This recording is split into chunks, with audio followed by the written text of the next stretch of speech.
और इस साल इंशाल्लाह पाकिस्तान $3 अरब की आईटी एक्सपोर्ट्स क्रॉस करेगा और आने वाले चंद सालों में हमारी कोशिश है कि हम इसको, वज़ीर आज़म साहब का विज़न है कि हम इसको $25 अरब तक लेके जाएं। तमाम शोबों का आज की दुनिया में, आज की जो आप कह लें कि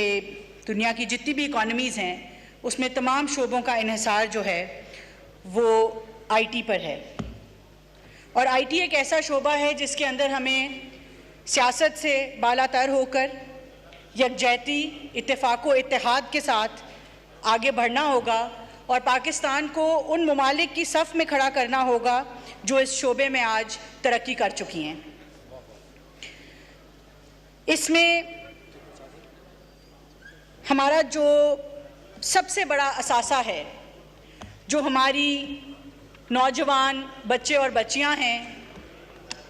मेरे ख्याल से कि ये एक ऐसा शोबा है जो आने वाले वक्तों में हमारी तकरीबन 70% अवाम जो कि यूथ है, ये उसके लिए सबसे ज़्यादा अपॉर्चुनिटीज़ होल्ड करता है।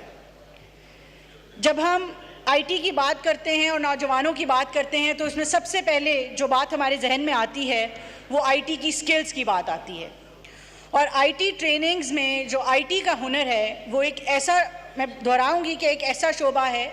जहां पे आप 3 से 6 महीने का कोर्स करके, सर्टिफिकेशन करके हमारे जो बच्चे हैं हम उनको रोज़गार मुहैया कर सकते हैं, हम उनको कारोबार की फैसिलिटी प्रोवाइड कर सकते हैं और हम उनको मुल्क से बाहर काम करने के मौके फराहम कर सकते हैं। सर थोड़ा सा हाउस एंड ऑर्डर करा दें प्लीज़, थैंक यू। अगर मैं स्किल्स ट्रेनिंग की बात करूं तो वज़ीर आज़म नवाज शरीफ साहब की बात करूंगी, जिन्होंने 2013 में पाकिस्तान में प्राइम मिनिस्टर्स यूथ प्रोग्राम शुरू किया और उसके तहत हर साल इस मुल्क में 1 लाख बच्चे को मुफ्त स्किल्स ट्रेनिंग दी जाती थी और उसके साथ साथ उन तमाम नौजवानों को जो कारोबार करना चाहते थे आसान इकसात पे कर्ज़े मुहैया किए जाते थे। ये पाकिस्तान की, इसमें और भी फैसिलिटीज़ थी, स्कॉलरशिप्स थी, इंटरेस्ट फ्री लोन्स थे, मगर ये पाकिस्तान की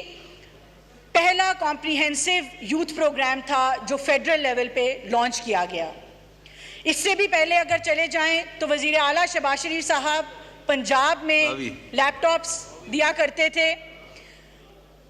ट्रेनिंग्स दिया करते थे, ई रोज़गार सेंटर्स की बात होती थी, ई लाइब्रेरीज़ की जो हैं उनको खोला गया ताकि हमारे बच्चे और बच्चियां जो मॉडर्न टेक्नोलॉजीज़ हैं उसके तर्ज के ऊपर तालीम भी हासिल कर सकें और रोज़गार भी हासिल कर सकें। आज तक मुस्लिम लीग नून की हुकूमत में अगर हम सूबे को और वफाक को मिला लें तो 10 लाख से ज़्यादा लैपटॉप्स मुफ्त मेरिट के ऊपर यूनिवर्सिटी स्टूडेंट्स को फराहम किए जा चुके हैं। और ये वो डिवाइसेस और फैसिलिटीज़ हैं जिन्होंने कोविड में हमारे नौजवान बच्चों बच्चियों को तालीम कंटिन्यू करने के काबिल बनाया और रोज़गार हासिल करने के काबिल बनाया, जबकि तमाम दुनिया जो है वो टेक्नोलॉजी के ऊपर शिफ्ट हो गई और वर्चुअल स्पेस में सारी एजुकेशन और एम्प्लॉयमेंट जो है वो चली गई। आज की अगर मैं बात करूं तो वज़ीर आज़म शहबाज शरीफ साहब ने इस चीज़ को आगे बढ़ाते हुए पिछले साल, इसके बावजूद कि हमारे बजट में कंस्ट्रेंट्स थे, फॉरेन एक्सचेंज के कंस्ट्रेंट्स थे, पीडीएम के दौर में 1 लाख लैपटॉप्स मज़ीद डिस्ट्रीब्यूट किए और पंजाब एजुकेशन एंडाउमेंट फ़ंड को पाकिस्तान लेवल पे पाकिस्तान एजुकेशन एंडाउमेंट फ़ंड बनाया और 5 अरब रुपए उसके लिए मुख्तस किए गए।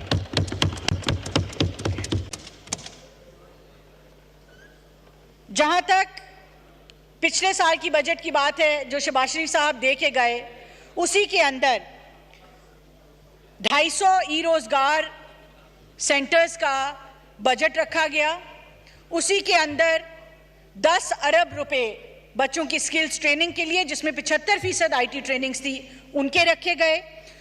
25 स्पेशल टेक्नोलॉजी पार्क्स का बजट रखा गया, कराची में, लाहौर में आईटी पार्क्स का बजट रखा गया और इसी तरह तकरीबन अगर मैं स्टार्टअप इकोसिस्टम की तरफ आऊं तो स्टार्टअप फंड रखा गया ताकि पाकिस्तान में वेंचर कैपिटलिज्म को फ़रोग दिया जा सके। ये वो तमाम चीज़ें हैं जो शहबाज शरीफ साहब अपनी पिछली पीडीएम की हुकूमत में करके गए, और उसका नतीजा क्या निकला? उसका नतीजा ये निकला कि पिछले 1 साल के अंदर पाकिस्तान की जो आईटी एक्सपोर्ट्स हैं उसमें रिकॉर्ड ग्रोथ देखी गई। पिछले साल पाकिस्तान ने 2.6 अरब डॉलर की आईटी एक्सपोर्ट्स की, और इस साल इंशाल्लाह पाकिस्तान 3 अरब डॉलर की आईटी एक्सपोर्ट्स क्रॉस करेगा। और आने वाले चंद सालों में हमारी कोशिश है कि हम इसको, वज़ीर आज़म साहब का विज़न है कि हम इसको 25 अरब डॉलर तक लेके जाएं।